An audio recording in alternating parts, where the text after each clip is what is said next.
ఆకాశవాణి ప్రాంతీయ వార్తలు చదువుతున్నది కె సుమ. ముఖ్యాంశాలు: నదుల అనుసంధానం ద్వారా ఆంధ్రప్రదేశ్లో అన్ని ప్రాంతాలకు నీళ్లు అందిస్తామని ముఖ్యమంత్రి నారా చంద్రబాబు నాయుడు తెలిపారు. రైతులకు ఎలాంటి ఇబ్బందులు తలెత్తకుండా ధాన్యం కొనుగోళ్ల ప్రక్రియను వేగవంతం చేయాలని తెలంగాణ ముఖ్యమంత్రి రేవంత్ రెడ్డి అధికారులను ఆదేశించారు. గేమింగ్, యానిమేషన్ రంగాల్లో ప్రతిభావంతులను ప్రోత్సహించడానికి కేంద్ర ప్రభుత్వం చర్యలను చేపడుతోందని సమాచార ప్రసార మంత్రిత్వ శాఖ కార్యదర్శి సంజయ్ జాజు పేర్కొన్నారు. దేశవ్యాప్తంగా ఈ రోజు నుంచి 20వ తేదీ వరకు జాతీయ గ్రంథాలయ వారోత్సవాలను నిర్వహిస్తున్నారు. భారతదేశ తొలి ప్రధానమంత్రి పండిట్ జవహర్లాల్ నెహ్రూ జయంతిని బాలల దినోత్సవంగా ఈ రోజు జరుపుకుంటున్నాం. వార్తల వివరాలు: గోదావరి నుంచి కృష్ణాకు, అక్కడి నుంచి పెన్నా నది అనుసంధానం ద్వారా ఆంధ్రప్రదేశ్లో అన్ని ప్రాంతాలకు నీళ్లు అందిస్తామని ముఖ్యమంత్రి నారా చంద్రబాబు నాయుడు తెలిపారు. అమరావతిలోని రాష్ట సచివాలయంలో నదుల అనుసంధానంపై జలవనరుల శాఖ అధికారులతో ముఖ్యమంత్రి నిన్న సమీక్షించారు. ఈ సందర్భంగా చంద్రబాబు నాయుడు మాట్లాడుతూ, ఇప్పటికే గోదావరి, కృష్ణాను అనుసంధానం చేసి లక్షల ఎకరాలకు సాగునీరు అందిస్తున్నామని అన్నారు. కృష్ణా నదికి వరద ఉన్న రోజుల్లో ఆ నీటినే తీసుకువెళ్లేలా, లేని రోజుల్లో గోదావరి వరద మళ్లించేలా ప్రణాళిక రూపొందించాలని అధికారులను ఆదేశించారు. కేంద్ర ప్రభుత్వం నుంచి అనుమతులు రాగానే విశాఖ మెట్రో రైల్ ప్రాజెక్టు పనులు ప్రారంభిస్తామని ఆంధ్రప్రదేశ్ పురపాలక శాఖ మంత్రి పి నారాయణ తెలిపారు. శాసనసభ సమావేశాల్లో భాగంగా విశాఖ మెట్రో రైలుపై శాసనసభ సభ్యులు అడిగిన ప్రశ్నకు మంత్రి సమాధానమిస్తూ, విశాఖ మెట్రో రైల్ ప్రాజెక్టుపై సమగ్ర నివేదికను సిద్దం చేశామన్నారు. విశాఖపట్నంలో మొత్తం 76.90 కిలోమీటర్ల మేర నిర్మాణం చేపడతామని మంత్రి తెలుపుతూ, ఇందులో ఫేజ్ 1 లో కారిడార్ 1 స్టీల్ ప్లాంట్ నుంచి కొమ్మాడి వరకు 34.4 కిలోమీటర్లు, 29 స్టేషన్స్. కారిడార్ 2 గురుద్వార నుంచి ఓల్డ్ పోస్ట్ ఆఫీస్ వరకు 5.07 కిలోమీటర్లు, అది 6 స్టేషన్స్. కారిడార్ 3 తాడిచెర్లపాడు నుంచి చిన్నవాల్టేరు వరకు 6.75 కిలోమీటర్స్, 7 స్టేషన్స్. మొత్తం కలిసి 46.23 కిలోమీటర్లు, 42 స్టేషన్స్, 11,495 కోట్లతో యాక్చువల్ గా ఇది ఎస్టిమేషన్ చేపట్టింది అధ్యక్ష. అయితే ఫేజ్ 2 కొమ్మాడు నుంచి భోగాపురం ఎయిర్పోర్ట్ వరకు 30.67 కిలోమీటర్లు, 12 స్టేషన్స్. మొత్తం కలిస్తే 76.9 కిలోమీటర్లు. రైతులకు ఎలాంటి ఇబ్బందులు తలెత్తకుండా ధాన్యం కొనుగోళ్ల ప్రక్రియను వేగవంతం చేయాలని తెలంగాణ ముఖ్యమంత్రి రేవంత్ రెడ్డి అధికారులను ఆదేశించారు. హైదరాబాద్లోని రాష్ట సచివాలయంలో తెలంగాణలో ఖరీఫ్ ధాన్యం సేకరణపై సంబంధిత అధికారులతో ముఖ్యమంత్రి నిన్న సమీక్ష నిర్వహించి జిల్లాల వారీగా పరిస్థితుల్ని అడిగి తెలుసుకున్నారు. ఈ సందర్భంగా ఆయన మాట్లాడుతూ, రాష్ట వ్యాప్తంగా రానున్న వారం 10 రోజుల్లో ధాన్యం కొనుగోలు కేంద్రాలకు వస్తుందని, అందుకనుగుణంగా అధికార యంత్రాంగం ఏర్పాట్లు చేయాలని స్పష్టం చేశారు.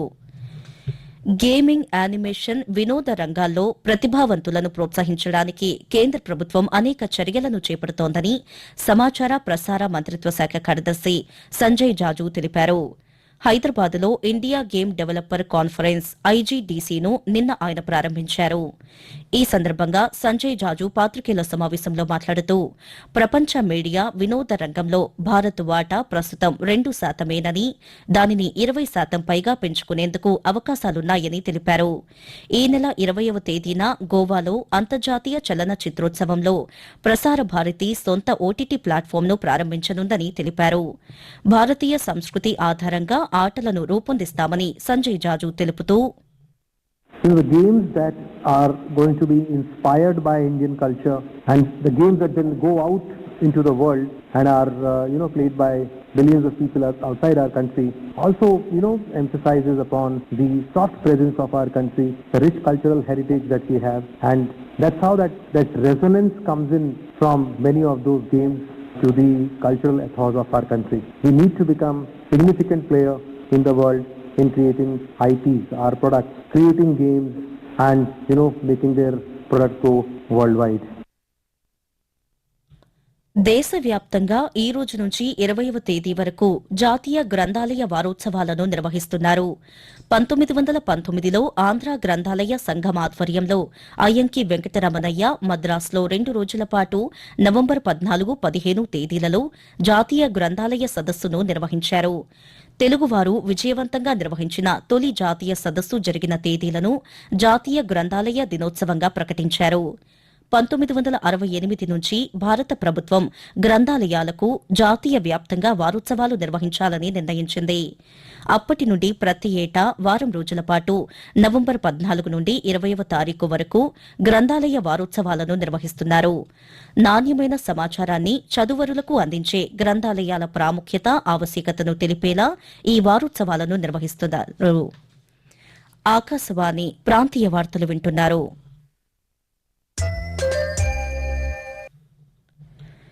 ఆంధ్రప్రదేశ్ శాసనసభ ఉపసభాపతిగా పశ్చిమ గోదావరి జిల్లా ఉండి నియోజకవర్గ సభ్యుడు కె రఘురామకృష్ణంరాజు తెలుగుదేశం, జనసేన, భారతీయ జనతా పార్టీ కూటమి అభ్యర్థిగా నిన్న నామినేషన్ దాఖలు చేశారు. ఈ కార్యక్రమంలో మంత్రులు నారా లోకేష్, పయ్యావుల కేశవ్, కింజరపు అచ్చెన్నాయుడు, సత్యకుమార్ యాదవ్, నాదెండ్ల మనోహర్ తదితరులు పాల్గొన్నారు. ఆయన తరపున కూటమి నేతలు శాసనసభ ప్రధాన కార్యదర్శికి నామినేషన్ పత్రాలు అందజేశారు. ఈ రోజు మధ్యాహ్నం 12 గంటలకు ఉపసభాపతి ఎన్నిక జరుగుతుంది. ఈ పదవికి మరెవరూ నామినేషన్ దాఖలు చేయకపోవడంతో రఘురామకృష్ణంరాజు ఏకగ్రీవంగా ఎన్నికయ్యే అవకాశముంది. ప్రయాణికుల రద్దీ దృష్ట్యా దక్షిణ మధ్య రైల్వే ప్రత్యేక రైలును నడుపుతోంది. ఈ రోజు ఎస్ఎంవీటీ బెంగళూరు మాల్దా టౌన్ అన్ రిజర్వ్డ్ ప్రత్యేక రైలు నడపనున్నట్లు విజయవాడ రైల్వే అధికారులు తెలిపారు. ఈ ప్రత్యేక రైలు ఈ రోజు ఉదయం బెంగళూరు నుండి బయలుదేరి రేపు దువ్వాడ చేరుకుని విజయనగరం మీదుగా మాల్దా టౌన్ చేరుకుంటుందని చెప్పారు. ఈ రైలు ఆంధ్రప్రదేశ్లో రేణిగుంట, గూడూరు, నెల్లూరు, ఒంగోలు, విజయవాడ, రాజమండ్రి, సామర్లకోట, దువ్వాడ, విజయనగరం రైల్వే స్టేషన్లలో ఆగుతుందని, ప్రయాణికులు ఈ సౌకర్యాన్ని వినియోగించుకోవాలని Waltair senior divisional commercial manager K Sandeep సూచించారు. భారతదేశ తొలి ప్రధానమంత్రి పండిత్ జవహర్లాల్ నెహ్రూ జయంతిని బాలల దినోత్సవంగా ఈ రోజు జరుపుకుంటున్నాం. ఉత్తరప్రదేశ్లోని అలహాబాద్లో 1889 నవంబర్ 14న ఆయన జన్మించారు. లండన్లో న్యాయ విద్యను అభ్యసించిన అనంతరం అలహాబాద్లో న్యాయవాద వృత్తిని చేపట్టినప్పటికీ జాతిపిత మహాత్మాగాంధీ ప్రేరణతో జాతీయోద్యమంలో ప్రవేశించి పలుమార్లు జైలు జీవితం గడిపారు. స్వాతంత్ర్యానంతరం 1947 ఆగస్టు 15వ తేదీన ఏర్పడిన జాతీయ ప్రభుత్వంలో ఆయన ప్రధానమంత్రిగా బాధ్యతలు చేపట్టారు. ఎన్డీఏ కూటమి ప్రభుత్వం ఎన్నికల్లో ఇచ్చిన హామీలను అమలు చేయాలని వైఎస్సార్ కాంగ్రెస్ పార్టీ అధ్యకులు వైఎస్ జగన్మోహన్ రెడ్డి అన్నారు. గుంటూరు జిల్లా తాడేపల్లిలోని పార్టీ కార్యాలయంలో నిన్న పాత్రికేయులతో ఆయన మాట్లాడుతూ ఆయన పథకాలు ఎక్కడున్నాయని చెప్పి బడ్జెట్ చూస్తే కనిపించదు, ఎక్కడెక్కడనో వెతుక్కోవాలి. కనిపించకుండా కనిపిస్తాయి ఎక్కడో చోట. అది కూడా ఇచ్చేదానికి మనసు లేదు కాబట్టి ఇవ్వకూడదు అనుకుంటున్నాడు కాబట్టి అసలు అవి కూడా ఉండవు. అది కూడా అరకొర కేటాయింపులు.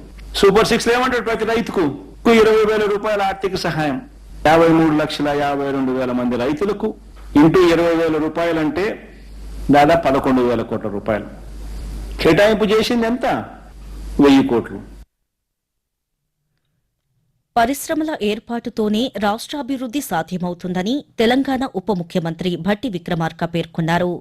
హైదరాబాద్లోని రాష్ట సచివాలయంలో నిన్న ఆయన పాత్రికేయులతో మాట్లాడుతూ వెనుకబడిన కొడంగల్ ప్రాంతాన్ని అభివృద్ది చేయాలని ప్రభుత్వం నిర్ణయించిందని అన్నారు. పరిశ్రమలు రావాలంటే భూసేకరణ జరగాల్సిందేనని స్పష్టం చేశారు.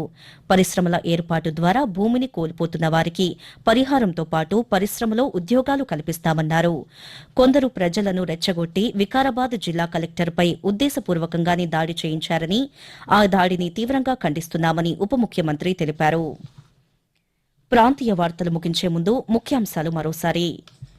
నదుల అనుసంధానం ద్వారా ఆంధ్రప్రదేశ్లో అన్ని ప్రాంతాలకు నీళ్లు అందిస్తామని ముఖ్యమంత్రి నారా చంద్రబాబు నాయుడు తెలిపారు.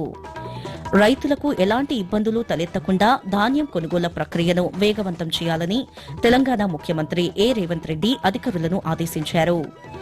గేమింగ్, యానిమేషన్ రంగాల్లో ప్రతిభావంతులను ప్రోత్సహించడానికి కేంద్ర ప్రభుత్వం చర్యలను చేపడుతోందని సమాచార ప్రసార మంత్రిత్వ శాఖ కార్యదర్శి సంజయ్ జాజు పేర్కొన్నారు. దేశవ్యాప్తంగా ఈ రోజు నుంచి 20వ తేదీ వరకు జాతీయ గ్రంథాలయ వారోత్సవాలను నిర్వహిస్తున్నారు. భారతదేశ తొలి ప్రధానమంత్రి పండిట్ జవహర్లాల్ నెహ్రూ జయంతిని బాలల దినోత్సవంగా ఈ రోజు జరుపుకుంటున్నాం. ఆకాశవాణి ప్రాంతీయ వార్తలు ఇంతటితో సమాప్తం.